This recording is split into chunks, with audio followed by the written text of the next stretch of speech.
Hello everyone, good morning. So today I am super excited to share this new collection that Spellbinders has launched. I have been just looking forward to it as soon as I saw this, carrier sheet here, and I got these in as samples, and I'm so excited that the day is finally here. So this is the new sealed 3D Botanical collection. It is called sealed, meaning, they have like sealed by Spellbinders, sealed for spring, sealed for summer, these kind of things, because there are a couple of wax seals that go along with it. I don't believe this collection has sprigs or anything like that yet, but you can bring in whatever you have, of course, to use those if you would like, and just play with them. However, of course, it's very open-ended. Loving this collection. So they did send these items free of charge for my review, and of course all opinions are my own. And any links I have in the description box will be affiliate links, which means I'll make a small commission if you purchase items to those links. So thank you for using those if you would like. I do essentially have the whole collection. However, they accidentally sent me two of this one, the wax seal, the peony butterfly, but there's also another one that's so cute. It's a little mushroom, like a little mushroom vignette.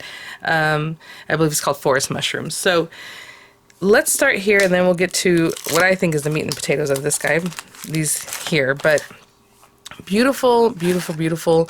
What I remember back in the day, Spellbinders would put out something like this. It was like a nesting or layering die set, and they would call it labels. So this has a lot of that feel to it to me, just the way they put them together. But they have a little tag in the center. So this one is fresh picked labels. So you have the larger die, and then, concentrically getting smaller. They're probably a 1/4 inch or so difference between them, but it looks like it might be a little tighter than that. The largest one is just 5 3/4, the metal to metal, by 4 1/2. So I'm assuming it's going to cut 4 1/4 by 5 1/2, like exactly, the height of that and the width there.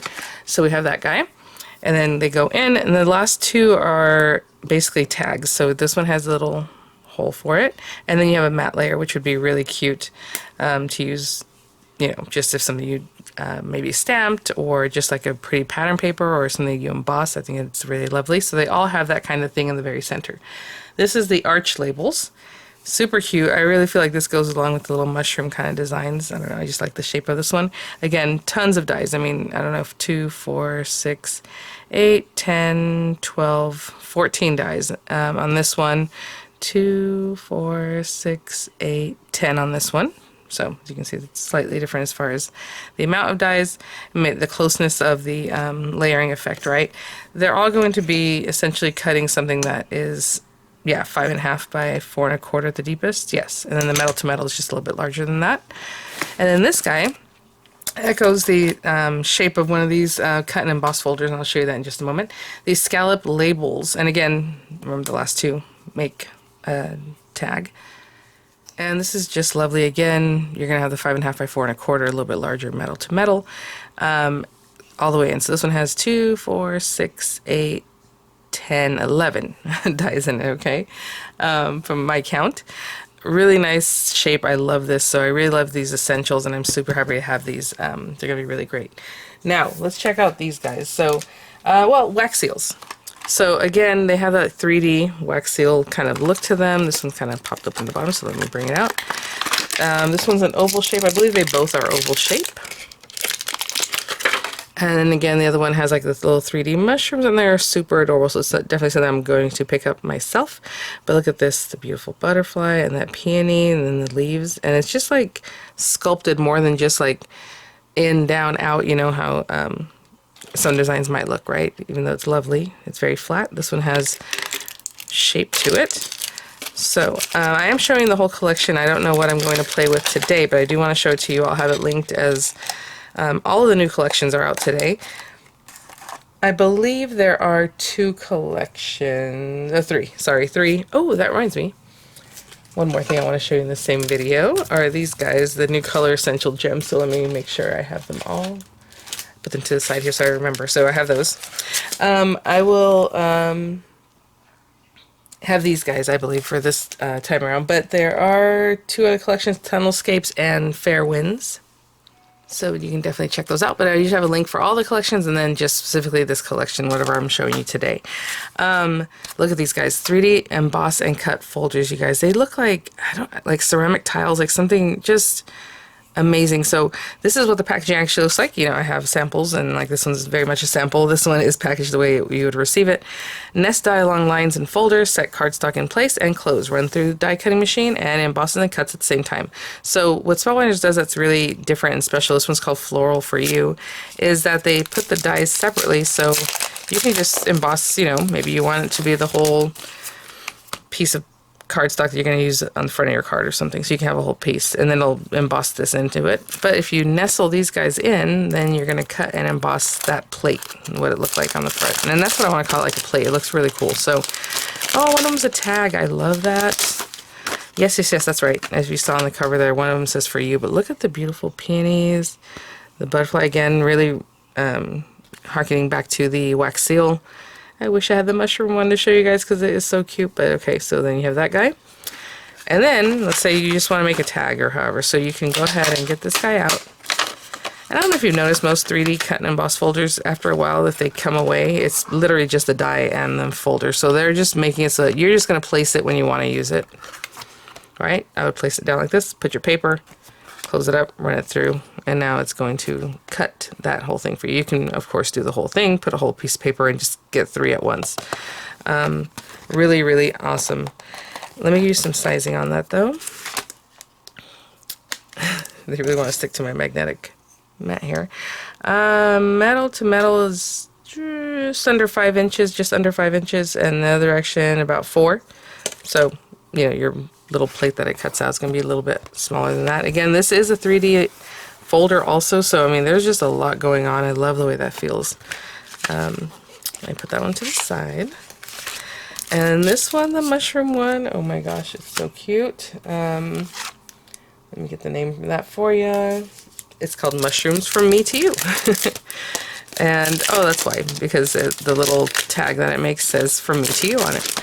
So again, it will not be packaged like this, it'll be packaged differently. Even the metal I have on here is not Spellbinders metal color, so I must have like a prototype type thing. But there you go, look at that. I love it. I love that little butteriness. So cute. And then the tag that says From Me to You. Right there. And then you have the dies for all the pieces. Again, you just pop it in when you want to use it, and you know, you're good to go. Let me see. Oh, how to put it on this side. Again, I think this one's very early prototype that I have here because it doesn't even have the lines like this one has the lines right to show you where they go. You see this little kind of ghost line on the outside. So, very cool, but also just know yours will be looking different. Okay, so we're definitely going to try these out today, and then I want to show you the new color essential gems. I don't know if they're new colors or if they're just restocked at this time, but these names sound different to me, but there you go. So Smoky Topaz, and these are called gems. They are actual glass, okay? They're not acrylic or plastic in any way, so they do give a lot of shine, okay? So Smoky Topaz, and I'm sorry about whatever the lighting is doing here. It's very hard to see the difference of these colors. Let me see if I close up this way. Maybe that'll be better. It is a very brown color, more of a champagne-y brown. Sorry. Orchid, hope you can tell here, is more purple. They're just really deep colors, but in real life it looks, I can see through to the, you know, the base of the gem. So there's Orchid. Denim, very blue. Hopefully there, maybe there you can see the flecks of blue. That's really pretty. Peridot, which is my birthstone for August. Well, I guess part of August, however they do. Or how do they do birthstones? Is it the same? No, it's not the same as like astrology, right? Either way, I'm August 2nd, and Peridot is my color there. Really pretty. Peach Blush. Yeah, the other ones were so deep, it was just hard to get a good view of them, but look at that peachy color. Graphite, which is going to be kind of a grayish black. It's smoky kind of color. Very pretty. Capri Blue. Very, very gorgeous. Very much like some beautiful water. Let's see. This one is Emerald. Much deeper green, of course. And then we have Berry. And I'm telling you, these just really pop on your projects. That berry is so cute. Oh my gosh, I'm at the restock. Not restock, but stock up on these guys. That is gorgeous. I love that kind of color. So let me think about what I want to do. We definitely want to use these guys today. I might just run them all through at once, and then we'll see, you know, what we can do with one set and then come back with another set or however. And so I will be right back. Try a couple different things. I'll use the mushroom from Me to You today, and I think I was just going to do 2 of them, but you know what, let's go ahead and put enough paper that'll go through there. I think that'll be good. Actually, I'm going to size this one up a little bit. I want to do like a little ombre of color, and I also want to color one in. So just going to go ahead and just cut the paper down just so I can do the ombre where I need it to be. But otherwise, I would just put a piece of paper that covers this whole area, you know. That's not going to work at this point. So let's just say like this. And this is just a really pretty pink paper, so I'll have that one just cut it out just the way it is. This one will ombre it. And then this one, I want to use some watercolor paper, and we're going to color in our little image. So that works. So I do have some Spellbinders watercolor paper here. I can show you here, see how white this is? It's a little off-white if you're curious of the watercolor paper. So it's 110 pound, nice and thick stuff. And I'm going to run it all through at the same time. So let me take this over here, this over here. I do want to get a little ombre of color on this before we get going. And so I'm just going to take, oopsie. This thing had die cut pieces on it for some reason. I probably die cut over it, and then I was like, I'll toss that later, and I did not. Okay, so I'm just going to take some light pink paper. I'm going to start with this kind of deeper pink kind of color. And when I do this, guys, I'm not pushing really hard. I don't want the bristles to show up, so I'm barely holding it. These guys, you know, regardless of where you get them, they're designed so that they flex a little bit here. That's why it's so skinny there too. So if you give gentle push, it's going to give anyway, you know, but you still want to be very gentle with it. So I'm just adding a little extra down here because I really want that to show up. And then maybe just a little bit of a lighter pink. Maybe this one, I don't know. Just kind of in the middle here.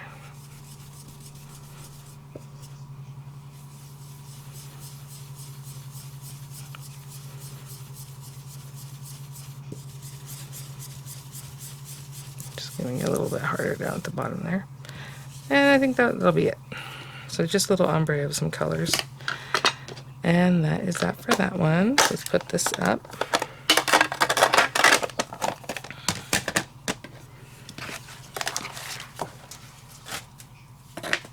Okay, so let's get our dies down. I know I had the other die in my hand. Where did I put it?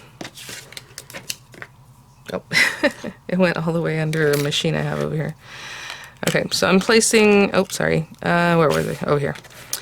I'm going to place them here. Again, your set will have like a little water kind of line around it, so you know where to place them. But also if you just follow the shape, clearly they go on this side, it doesn't fit on the other side correctly. And this guy here. Okay. And with this, I'm going to put my ombre facing down. I can stick out over here a little bit. And then we need this guy here. I just eyeballed this, so I barely got it. And then this one, which is watercolor paper. You know, one side is more texture than the other, so choose whichever side you like to face the cutting side, because that would be essentially the top. Now, if you do want the deboss side to be the top, then just face your paper towards this area where the dies are not. But if you want, you know, the top of your paper facing the die, that's going to be the top of your paper. So there you go. I'm going to run this through my Platinum 6. So just like any other 3D embossing folder, that would be the adapter. I'm sorry, the platform A, just by itself, no B. This guy, and the adapter. And I'm going to run it through my cute little Lilac Shimmer Platinum 6. Ooh, this should be going out shortly if you pre-order, and then if you order it. I believe it was June 21st or so. Okay. Let's crank this out. And I'm doing it kind of slowly. It's very tight right now. This is the first time we've used this, so it's cutting through the paper, but also kind of indenting itself into the plastic, right? The embossing folder. There we go. Look at that. And again, these are not stuck down, so they're, you know, that's fine. You can just remove them. Oh my gosh. And in one fell swoop, look how gorgeous this is. I mean, I would use it just like that. That is so cute. And then this one with a little ombre look, and it's a little tag, and it's ready to go. From me to you. Oh my gosh. And then this one we are going to have a little fun with and play a little bit with some water-based products. And I mean, look at that. And look at the back. I mean, you guys, oh my gosh. I cannot wait to play with the peony one. Okay, I will be right back. The first project I worked on this morning, you know, my kids are on summer vacay now, and that means I get up extra early. I was talking about 5 o'clock-ish. To get my videos done so that we can hang out all day and, you know, have summer fun. And I am so happy to just start off with this because this just has sparked my creativity. I love that. Let's see. Okay, I'm just gonna take a brush, a water brush. This is the bold one. How funny! I always use this one. Let's use the medium one today. Well, we can use either one actually. Okay, excuse me. I'm gonna use the medium one, and we'll have the bold one ready to go. Water's already in there. You can see I use the bold one quite often. It has lots of color on it, but it's not really in the water. Okay. I'm just going to go for it. So let's say we have some greenery here. I'm going to try this green, see what I think about that. Let me get a little bit closer. Again, if you're using water-based markers, just put a little marker color like on a acrylic block or on the plastic or whatever it is that you're working on, and you can pick up the color that way with a water brush.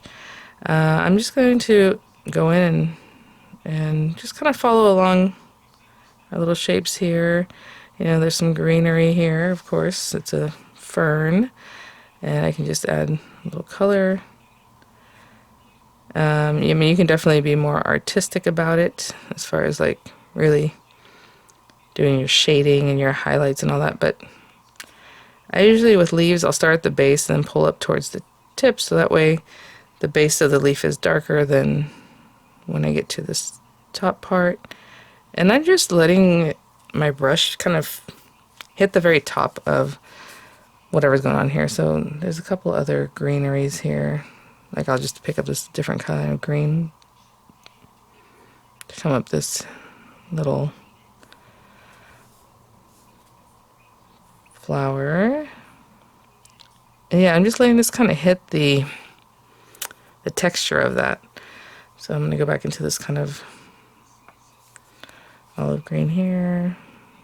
Continue working. I don't really squeeze my water brush. It's just whatever water kind of comes out. I can see I'm putting a little extra on some of these, so it's going to suck into the paper. Of course, this is watercolor paper, so it takes it in differently than if it was just a regular piece of paper, but you can definitely do this with regular paper. And so I'm just going to continue doing that, guys. I don't know that I have any tips, because what I do is I just say, just add a little color, like just here or there, you know. So I'll continue going. Let me finish this one, and then maybe we'll do one of the mushrooms. Okay, I'll be right back. Let's do one of the little mushrooms, and I would like to take like a little bit, kind of like this little beigey color down in here. And again, add as little or as much color as you would like. Actually, since I already dipped into this, I'll go ahead and do that there. And maybe down this little stem. Same thing for this guy. I do want to squeeze a little bit of water to get going. There we go. And I did that off my project because if I squeeze the water here, it's quite possible it will just like drown it out in there. So that's not what I wanted to do. So there we go. And just in here. And this is so well embossed. Like honestly, you don't lose any detail when you go in to color them. Now, maybe it's something a little bit darker, I don't know. Like in this little area. It's a little recessed area. I know some mushrooms have like a little darkness right in the center. So I'll put that there. Let that soak in. Cute. Okay. And then we have our little top piece here. Let me see what kind of red this is. Maybe this one and this one. It's kind of like an orangey red. And I'm just letting this float over the very top. And just the way this is embossed, like it doesn't even go down into those little areas where the little circles are, you know, or whatever, that little circular accent. So I'm just going to go in here, kind of round that out a little bit nicer. Maybe pick up a little more. I accidentally dipped into that one little guy there. So when I picked up more, obviously that's much deeper, as you can see, but this is watercolor, so if I just kind of go like that, I can definitely give this a squeeze, get some more water going, and pick up some of that extra color, and get it where I want it to be. Okay. I know a lot of times people are afraid of watercolor, but at the same time, it's really forgiving. Because if I even wanted to, I could take this whole thing and just pat that whole thing off and just, it'll be gone, you know. Let me take that and get this one little red dot out of there. So I got a little red there that I didn't want, and now it's gone. So I'm just going to play, do very much the same thing here, and I'll be back.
That last little fern was so much fun because I just kind of brushed it over and it just went, you can feel a little fern detail there.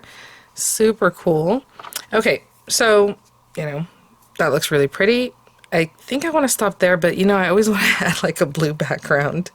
So if I just get a little bit of blue, I mean the littlest amount, I'm just getting some and really mixing it in with a lot of water over here. We can kind of come in here, but honestly, I like the white. Let me see, how blue is that going to be? Man, I don't know, guys. I guess we'll go for it. I just kind of come in and I go like this. And I'll just kind of go around the little contours of what we have going on here. And just add a little color. So I'm going to go ahead and do that all around. Just getting in there. I don't really like try to get in there too much. Just a suggestion of a little bit of something in the background, okay? And since this is kind of, I'm doing dry on dry, I mean, I guess you could have squirt this whole thing and wet it down if you want to do wet on wet kind of techniques. But it was really easy to keep the color where it needs to be because it's dry. So it was just going into those areas and not really migrating anywhere else. But you can definitely get a different look if you want to do wet on wet. Anyhow, okay, I'll be back. I'm going to fill in this other little area. Okay, guys, so there it is. I did go around the very edges and just go right inside this little, and I'm going to leave the white edge. I think that looks really lovely. So I'm going to let that dry and grab a card base. So I'm just going to get a standard A2 size card base, which if you're making your own, it would be 8.5 by 5.5, scored at 4 1/4. And I'll be right back. So we have our card base, and then I just grabbed this scrap of paper. It's kind of like a reddish, almost corally red, I don't know, but it's still a little deeper. And I'm using the second to largest die here from that set, and I'm going to run that through, and I think that'll look really lovely with this little guy. How cute is that? Okay, so I'll be right back. Okay, guys. This go ahead and stick these guys down. So let me put this up right here. I'm going to go ahead and just glue this one down center, and then we'll talk about this other layer, because you definitely want to get glue in the right spots. I'll be right back. And then with this guy, you definitely want to get glue all over the very edges. You know, this that makes contact right there. But also every area that's raised, or, yeah. This backside, what I mean by raised is like, just get glue all over. Like this part is kind of towards the back, so that's actually raised on this side. All over this flat areas. Just really get the glue on there so that this little tile will just get on your project really nicely. And pop that guy right there. I'm kind of looking left and right, you know, up and down, kind of splitting the difference. I can see that these guys kind of poke out, so I'm just paying attention to that. And making sure it's nice and straight down here at the bottom for the most part. That looks pretty straight. And there and there. Okay, so I don't want to flatten this completely, but what I like to do is put a little bit of weight on this. So since I don't want to flatten it out, obviously we have our embossing and everything, I'll just put this guy on top, just to kind of keep it down. And then I have the little die set that came with the lilac shimmer. I'm just going to cut out the word thanks. So I think what I'll do is probably go ahead and run it through that red here. Maybe some gold paper within this one, and I'll be right back. While it's still waiting in there, I'll go ahead and just glue these guys together. Ooh, dainty little guy here. Just going to glue that right on there, and I'll be right back. And then with this little guy, I'm just going to finish it off with a little twine. Okay, so let's take that off. And there is our card. Very cute. I just put the just a little twine that I just tied on with a bow. Super cute. We have this guy here, and let's, you know, wherever you want to pop that on. That is so cute. It's so funny because it looks so different, even though it's the same color red, but down here it just looks different. Where do I want to pop that? Maybe there? Sure. And I am going to use glue. You know, this is very textured, so dimensionals might be something you might want to think about. Actually, I'm going to put it more to the side so it's kind of sticking out past this. I think that looks really cute. And so I'll hold that down. And maybe we'll pop some of these guys on. So I grabbed the peridot just to bring some more green out. I thought that's cute. But little kind of pinkish red dots would be adorable too. So I'll continue holding down that thanks, because obviously, like I said, there's a lot of texture there. And let me, maybe this guy will help me. Go with like this medium size and just pop them, that one there. There are actually, I believe, 4 different sizes. I don't know if you can tell. There's one of the the largest ones, and then 2 rows of this medium, a little bit smaller, and then 3 rows of the tiny, tiny ones, which honestly, I love these because you can just pop them wherever. And they just fit because they're so cute and little, but they really attract attention because of how shiny and sparkly they are. So I'll probably put the same kind of thing like over in this area. That's the kind of thing I like to do, to put groups of 3s. And I'll have images for you guys. I'll have the links to the collection, to all the collections that just released. If you are a member, you've had access to them already. But now it's open to everybody. So I will, you know, I was just putting this last one on and I kind of got lost in thought. Thank you so much for watching. I will again have the links for the collection. Keep an eye out. These are amazing. I will definitely follow up with the peony, the butterfly peony ones, and you know, continue using the nested shapes for all different sorts of projects. So again, just really reminded me of those labels they used to put out. They called them labels, but it was just different shapes and nesting like that. So, all right, guys, thanks for watching. I'll see you all at the next one. Bye now.